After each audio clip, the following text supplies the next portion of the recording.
1,000 armed men. Stone walls 10 meters high. A moat 8 meters wide filled with water. 100 archers on the battlements. 12 arrows per man per minute, firing down from above. 20 knights in full plate armor. Food and water stockpiled for 3 months of siege. Against all of that, 13 men with backpacks. Sounds like a massacre. And it is, just not the one you're expecting. Those 13 men carry M4 carbines that fire 800 rounds per minute. Their bullets travel faster than the speed of sound. The guards won't hear the shot before the man next to them drops. One rocket in that backpack punches through 400 millimeters of steel armor in a single hit. For context, the thickest plate armor ever forged in the 15th century maxed out at 3 millimeters. That rocket doesn't care. And every single one of them can see in complete darkness, while every single defender on those walls is blind past the edge of their torchlight. 600 years of military evolution versus stone and steel. One M4 carbine puts out more accurate firepower in 30 seconds than an entire medieval archery company delivers in 10 minutes. That's the gap. That's what 13 men are bringing through those gates. But the castle isn't just men with swords. It's a system, engineered over centuries to neutralize every advantage an attacker brings. Single entry point, killing corridors, archers firing down from 10 meters above. And if you run out of ammunition, there's no resupply, no air support, no reinforcements, just what's in the backpack. 13 men, 3,000 rounds total, 1 rocket, 75 defenders for every Marine. So the question isn't whether they win. The question is, what does it cost them? That's exactly what we're breaking down today. If you're new here, hit subscribe. This is the channel where modern military meets history, and we don't pull punches.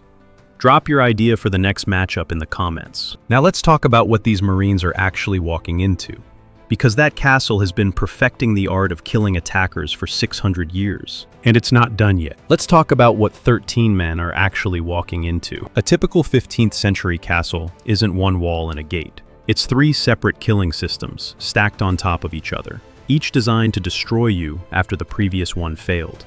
First, the moat, 8 meters of cold water, no footing, no cover, while 100 archers above have a clean shot at anything that moves. Then the barbican, a fortified gatehouse with a portcullis, murder holes in the ceiling, arrow slits on both sides.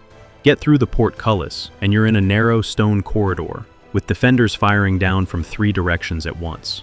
Medieval architects called it the killing corridor. The name wasn't poetic, it was a job description. Beyond it sits the inner ward, with its own wall, its own gate, its own archers. At the center, the keep. Stone walls 4 meters thick at the base. A single door raised off the ground, accessible only by a removable wooden staircase. The people who designed this place spent 200 years refining exactly one problem. How do you make attacking us as expensive in human lives as physically possible? They solved it. Now picture the garrison commander standing on the keep tower at dusk, looking out over everything he controls. 500 men under his command. He's never lost a castle. No one who's tried to take this one has survived long enough to try twice. As far as he's concerned, these walls have never failed and never will. He has no idea what's lying in the grass 300 meters away right now. The garrison is layered like the castle. 100 longbowmen on the outer walls.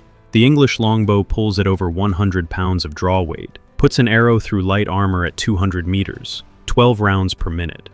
1,200 arrows per minute pouring down from a 10-meter height advantage. Behind them, pike and halberd infantry packed into every choke point.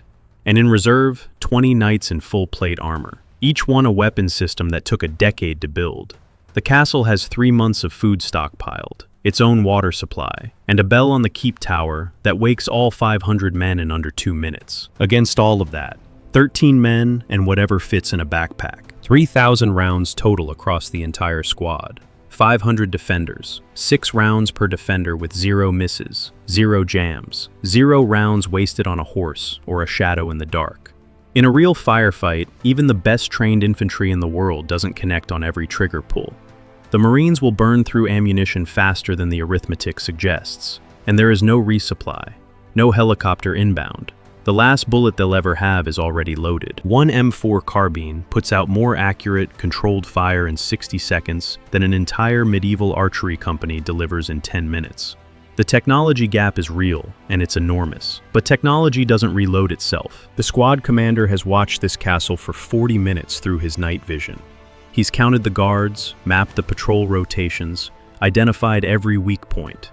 And he's done one more calculation, the one that matters most. If this garrison gets organized, gets its archers on the walls and its knights in the courtyard before the squad reaches the keep, 3,000 rounds won't be enough. Speed is the only logistics plan that works. Hit hard, hit fast. Be done before the castle understands what's happening. Because the moment that bell starts ringing, the clock starts. And it only runs one way. Midnight, no moon, total darkness. 12:47 a.m. The squad moves out of the tree line in 2 columns. Low and fast, 30 meters between each man.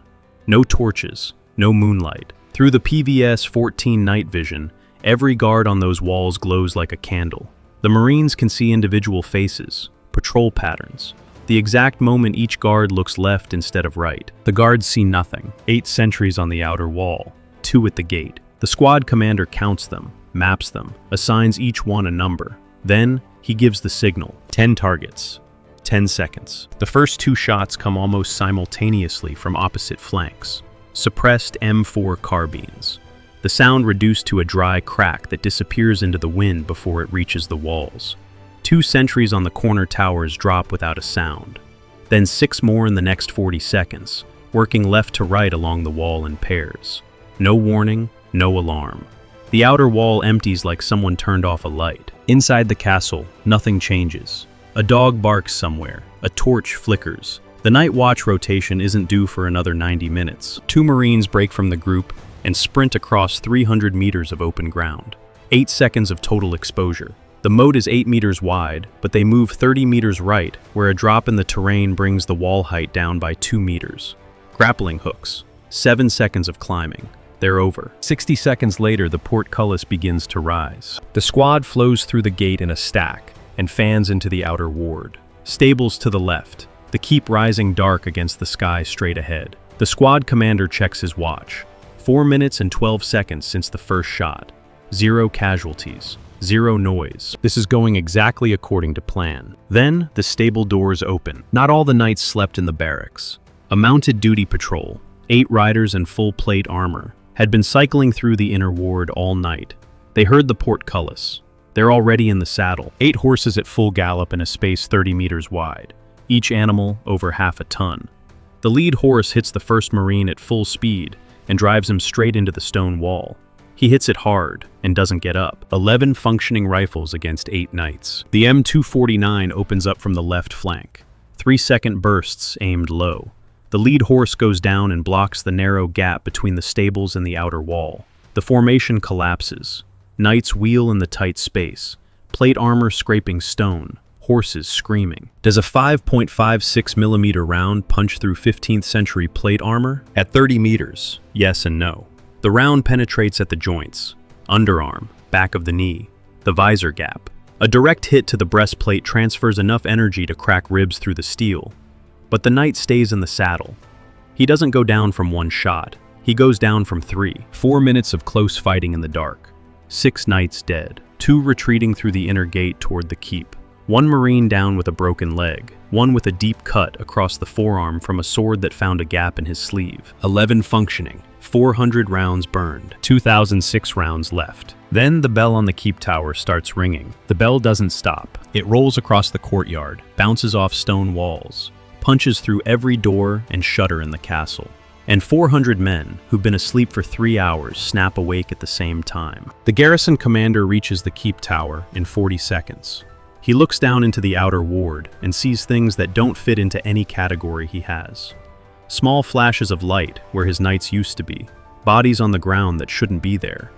12 figures moving in tight formation toward the inner gate, carrying objects he's never seen before. He doesn't understand what he's looking at, but he understands the bodies. Send everything. 400 infantry pour out of the barracks in the south wing. Swords, pikes, halberds, axes. Men who've been drilling for this their entire lives, flooding every corridor and doorway between the barracks and the outer ward. In the narrow castle geography, 400 men become a wall of steel that's completely impossible to go around. The squad commander sees it coming through his night vision 30 seconds before it arrives. 30 seconds is enough. The M249 repositions to the inner gate archway, 2 meters wide, which turns 400 men into a single-file problem. The two fire teams stack along the inner wall, fields of fire overlapping, every rifle pointed at the same funnel.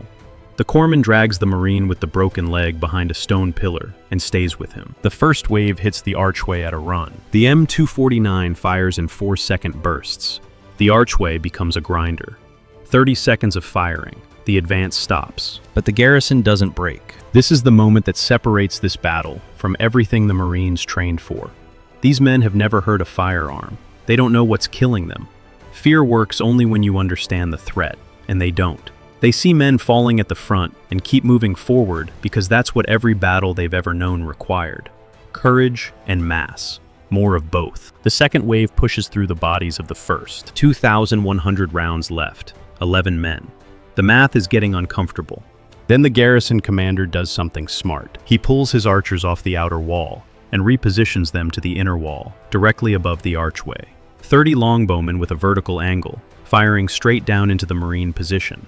No line of sight problem. No armor penetration required. An arrow falling vertically at terminal velocity punches straight through the gap between helmet and body armor. The first volley comes without warning. 2 Marines take hits. 1 arrow deflects off a helmet and opens a cut above the eye. 1 finds the gap at the shoulder and goes deep. 9 functioning. 2,000 rounds left. The keep door is reinforced oak, 3 layers thick, iron banded. 20 centimeters of solid wood. The AT-4 punches through 400 millimeters of steel armor. The door doesn't exist as a problem, but once it comes down, the squad has to move through it fast and clear every room before the garrison reorganizes. 9 men, unknown number of defenders inside, no second rocket. He pulls the pin. The AT-4 fires with a backblast that lights up the entire courtyard for half a second. The keep door explodes inward. Oak splinters, iron bands snapping, dust and debris billowing through the arch. Inside, complete silence for 3 seconds. 3 seconds is the window. 9 Marines flow through the doorway. The keep takes 11 minutes, floor by floor, room by room. 9 men clearing a structure they've never seen before, against defenders who know every doorway, every staircase, every place to hide in the dark. The garrison commander is found on the 3rd floor.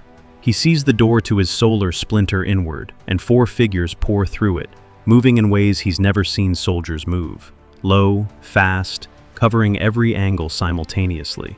He drops his sword before they reach him. He's never surrendered before. He doesn't have a word for what just happened to his castle. 4 hours and 17 minutes after the first shot, the castle is secure. Now let's answer the question. 3 men out of action. 1 broken leg, 1 deep shoulder wound, 1 laceration from a sword in the keep stairwell. 940 rounds expended. The AT-4 gone. 0 killed. By modern military standards, that's a heavy mission. 23% casualties against an enemy with no firearms, no explosives, no radios. By medieval standards, it's witchcraft. A well-defended castle of this size historically required 2,000 men and several months of attrition before the garrison considered surrender.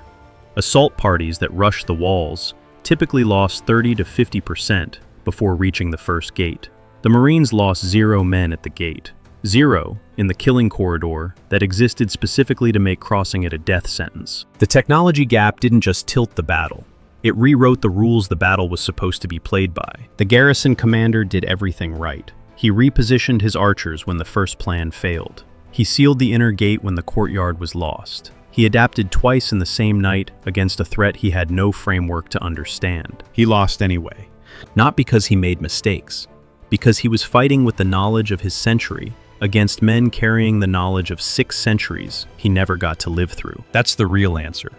The Marines didn't win because they were braver or smarter. They won because the gap between a longbow and an M4 carbine is so large that individual skill, tactical intelligence, and numerical advantage simply stop mattering past a certain point. So who really won? The Marines took the objective, but they used 23% of their combat strength against an enemy that never fired a single bullet. Against an opponent who understood what was coming, that number gets a lot worse. The castle's only real weapon against these 13 men wasn't its walls, or its archers, or its knights.